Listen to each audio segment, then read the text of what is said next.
The challenge. Maya Chen had never intended to be here.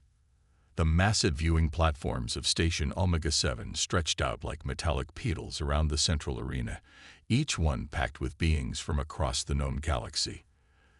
The air hummed with the excited chatter of 1,000 different species, their various languages creating a symphony of anticipation that echoed through the vast chamber. She adjusted her simple gray jumpsuit and tried to make herself smaller in the competitors' waiting area.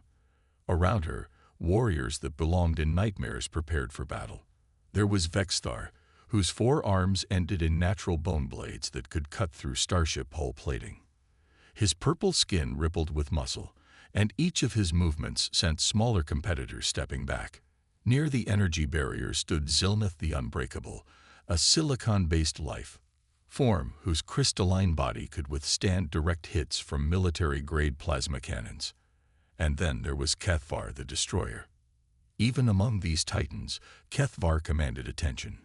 Standing 12 feet tall, his body was composed of living crystal that shifted between deep blue and brilliant white. Energy patterns flowed beneath his translucent skin like captured lightning. In his massive hands, he held Voidrender, a weapon that had become legendary throughout the galaxy. The plasma blade hummed with power that could slice through a battleship's reactor core. Maya looked down at her own hands. They were small, soft, unmarked by the scars of 1,000 battles. She was 19 years old, fresh out of the Earth Engineering Academy. And she was here because of a clerical error. Her application to observe the Galactic Combat Championships as a cultural exchange student had somehow been processed as a competitor registration. By the time anyone realized the mistake, galactic regulations prevented her withdrawal without significant diplomatic consequences for Earth. So here she was, Maya Chen from New Singapore, about to face warriors who could tear apart starships with their bare hands. The crowd's chatter shifted as the opening ceremonies began. Holographic displays materialized above the arena, showing statistics and histories of each competitor. When Maya's information appeared, the reaction was immediate. Laughter rippled through the stands. Not cruel laughter, but the kind reserved for absurd situations. A human. The translation software in Maya's earpiece caught fragments of conversation from the viewing platforms. From Earth, but that's a Class 12 Deathworld. How is one of them even alive in normal gravity? Look at her size. My offspring are larger than that creature. This must be some kind of joke. Humans are barely space-capable. They've only had faster-than-light travel for 50 standard years. Maya felt heat rise in her cheeks, but she kept her expression neutral. She had learned long ago that the best response to being underestimated was simply to prove people wrong. Her fingers moved unconsciously, calculating stress loads and force distributions in the air, a habit she had developed during her engineering studies. The Arena Master, a floating jellyfish-like being whose tentacles sparkled with bioluminescent patterns, began the formal introductions. Each warrior was called forward to demonstrate their abilities. Vexthar carved intricate patterns in solid titanium with his bone blades. Zilnith allowed a full-power energy weapon to strike him directly, the beam dispersing harmlessly across his crystalline surface. When Kethvar stepped forward, the entire arena fell silent. He raised Voidrender high, and the weapon's plasma blade extended to its full 20-foot length.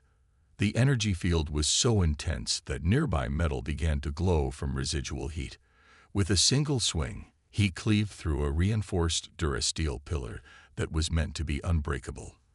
The cut was so clean that the two halves remained perfectly aligned for several seconds before the upper portion slid sideways and crashed to the arena floor. The crowd erupted in appreciation. Kethvar had held the championship for 7 standard years. His species, the Apex, were considered the ultimate warriors of the galaxy. Their homeworld was a high-gravity planet where only the strongest survived, and they had conquered dozens of systems through pure martial might. Maya Chen of Earth, the Arena Master announced. Maya walked forward on unsteady legs. The arena floor was designed to accommodate various species, with different gravity zones and atmospheric pockets. She found herself in the standard humanoid section, where the gravity was actually lighter than Earth normal. Her steps felt strange, almost bouncy. She looked up at the expectant crowd. Thousands of beings watched her with expressions ranging from amusement to pity. She could see betting pools forming as oddsmakers calculated the impossibly short duration they expected her to survive. Maya closed her eyes and thought about her grandfather. He had been an engineer during Earth's resource wars, before humanity reached the stars. He had taught her that every problem had a solution, and every solution started with understanding the problem completely. When she opened her eyes again, she began to walk slowly around the demonstration area. She wasn't showing off or attempting some dramatic display. She was observing. Her trained eye noted the composition of the arena floor, the energy patterns in the barrier walls, the way different gravity fields interacted at their boundaries.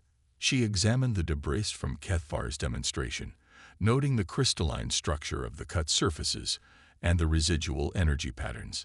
The crowd grew restless. Some beings called out, asking when she would demonstrate her abilities.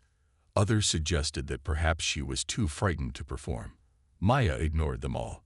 She spent exactly 13 minutes walking, looking, and calculating. Finally, she stopped in the center of the demonstration area and turned to face Kethvar directly. The massive crystal warrior looked down at her with what might have been amusement. His species didn't have facial expressions as humans understood them, but the energy patterns beneath his skin shifted in ways that suggested entertainment. Maya stood perfectly still. She didn't speak. She didn't move. She simply looked up at Kethvar and his legendary weapon with steadied, dark eyes. The silence stretched. 1 second, 5 seconds, 10 seconds. At exactly 13 seconds, Maya spoke in a voice clear enough to carry throughout the arena without amplification. Your weapon has a fundamental design flaw. The statement was so unexpected, so quietly confident, that even the ambient noise of the station's life support systems seemed to pause. Kethvar's energy patterns shifted to what Maya's cultural briefings had identified as confusion mixed with affront. "Explain," he rumbled, his voice like distant thunder. Maya took a step closer. She was still over 20 feet away from the towering warrior. But her movement was precise and deliberate. Voidrender generates its plasma blade through a contained magnetic field, yes. The field strength has to be enormous to maintain plasma coherence at that length and temperature. Kethvar nodded slowly. His species prized directness in combat, and Maya's calm analysis seemed to intrigue him more than insult him. But plasma is just ionized gas, Maya continued. And magnetic fields, no matter how strong, have predictable characteristics. They have pressure points, stress concentrations, and most importantly, they have resonance frequencies. She began walking again, but this time her movement had purpose. She was calculating distances, angles, timing. Every material has a frequency at which it will vibrate destructively. Even energy fields follow this principle. If you apply the right force at precisely the right angle and frequency, any structure will fail. Even Voidrender. The crowd had fallen completely silent now. Maya's words were being translated into hundreds of languages, and beings throughout the arena were leaning forward to better hear this small human speak with such certainty about defeating a weapon that had never known defeat. Kethvar raised Voidrender to a ready position. The plasma blade hummed with lethal energy. "You believe you can break what has never been broken."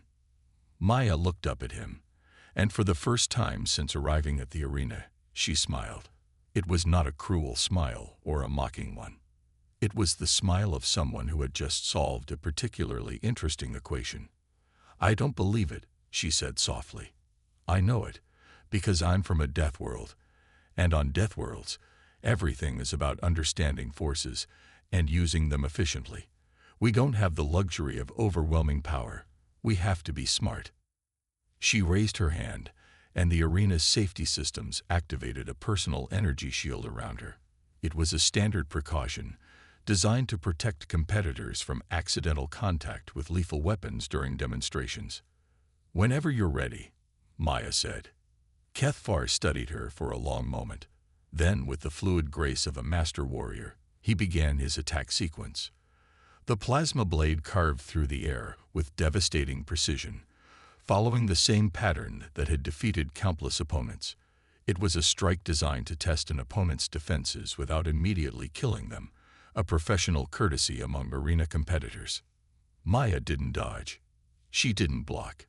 Instead, she did something that made absolutely no sense to anyone watching.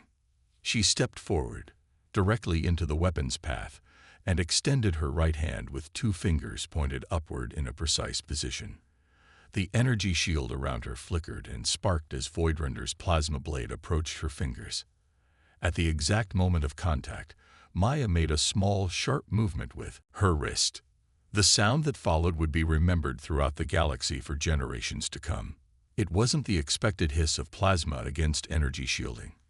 It wasn't the crash of destroyed barriers or the scream of overloaded generators. It was a sharp, clean crack, like breaking glass. Voidrender, the weapon that had never been defeated, the plasma blade that could cut through starship armor, snapped in half exactly 18 inches from the hilt. The breaking point. The silence that followed was absolute. Even the station's ambient sounds seemed to have stopped in shock. Maya stood with her hand still extended, 2 fingers pointing at the space where a legendary weapon had just ceased to exist. Around her, the energy shield flickered and died, its systems overloaded by energies they were never designed to handle. Cathvar stared at the broken hilt in his massive hands. The crystalline structure of his body had shifted to a pattern that Maya's cultural database couldn't identify. Whether it was rage, confusion, or something else entirely, she couldn't tell.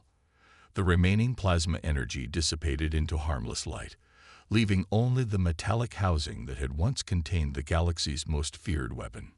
In the viewing platforms, beings who had lived for centuries and seen empires rise and fall sat in stunned silence. Some had their mouths hanging open. Others had gone completely rigid with shock. A few were frantically checking their recording equipment, convinced that what they had witnessed couldn't possibly be real. Maya lowered her hand and took a step back.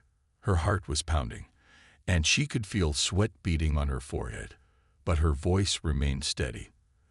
The resonance frequency of the magnetic containment field was 847.3 terahertz. When I applied a counteracting force at exactly that frequency, the field collapsed. Basic physics. Cathvar looked from his broken weapon to the small human who had just accomplished the impossible. When he spoke, his voice carried a tone that the translation software struggled to interpret. "You studied my weapon." "I observed it," Maya corrected gently. "For 13 minutes during the demonstrations, and for 47 seconds during your attack sequence. The magnetic field pattern was visible if you knew what to look for. The resonance frequency could be calculated from the field density and the plasma temperature." She gestured toward the broken pieces of Voidrender. "Your people are incredibly strong, and your technology is impressive. But you've relied on power for so long that you've forgotten about efficiency. On Earth, we don't have the luxury of overwhelming force.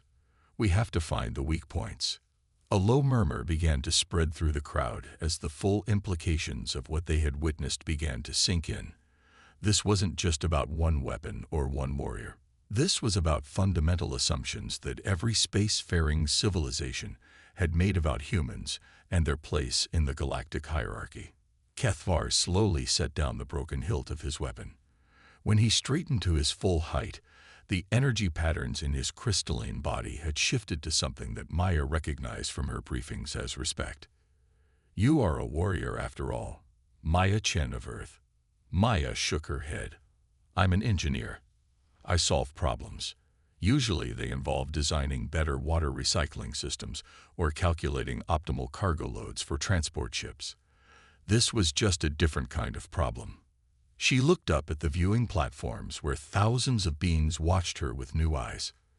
"My species isn't particularly strong or fast or tough compared to most of you, but we're very good at figuring out how things work and finding ways to make them work better. Or in this case, finding ways to make them stop working entirely. An elderly being from the Confederation of Learned Worlds activated a communication device that projected his voice throughout the arena. Young human, you speak of your people as if they are commonplace. Are there many among your species who could have done what you just did? Maya considered the question seriously. Any second-year engineering student from Earth could have calculated the resonance frequency, given enough time to observe the weapon. Most of our physicists would have done it faster than I did. Our mathematicians would have been more precise, and our professional fighters. She paused, thinking about the soldiers and martial artists she had known back home. Well, they probably would have found a dozen different ways to break it. The statement sent a ripple of unease through the crowd.